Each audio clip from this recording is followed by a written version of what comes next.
મતલબ અમને બધાને બહુ ખુશી છે કે આવો રેન્ક આવ્યો અને કોઈને એવું એક્સપેક્ટેડ નહોતું કે આટલું સારું રિઝલ્ટ આવશે. એમ હતું કે ટોપ 50માં કે એમ આવશે, પણ આટલું સારું ટોપ 10માં આવશે એવું નહોતું ધાર્યું.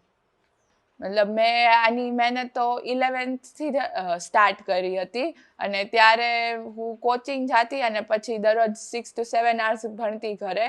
અને એના પછી જ્યારે સેલ્ફ સ્ટડી આવ્યું, લાઈક એન્ડિંગમાં બધું પતી ગયું, ત્યારે હું 8 to 10 hours દરરોજ ભણતી.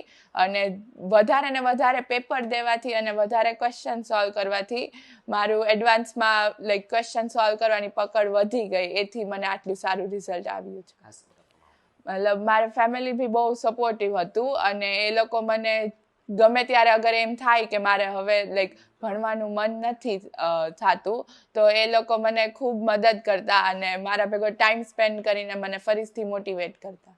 જ્યારે બી કંટાળો આવે તો લાઈક સોશિયલ મીડિયા તો ઓછું જ હોતી, ક્યારેક જ. બાકી ગમે તે સોંગ્સ કે તમને જે બી પ્રવૃત્તિ ગમે, કે સોંગ સાંભળવું ગમે, કે મૂવી જોવું ગમે, કે બહાર કોઈ ગેમ રમવી ગમે, તો એ થોડીક વાર કરી લેવાનું. પણ પછી એમ નહીં કે તમારું મન ત્યાં જ આખું ડાયવર્ટ થઈ જાય. એ લિમિટમાં, કે થોડો ટાઈમ રમીને પછી તમને જ્યારે ફ્રેશ ફીલ થાય ત્યારે પાછું ભણવા બેસી જવાનું. હું એમને એ જ એડવાઇસ આપવા માંગીશ કે તમે લોકો લાઈક કન્સિસ્ટન્ટ રહેવાનું, કે વચ્ચે થોડા સ્મોલ બ્રેક્સ લ્યો તો એ ચાલે તમારું માઇન્ડને ફ્રેશ કરવા. પણ આમ મોટો બ્રેક લઈ લેશો તો એનાથી બ્રેક જ આવી જશે અને તમે ફરીથી કન્ટિન્યુ કરવામાં થોડીક દિક્કત આવશે.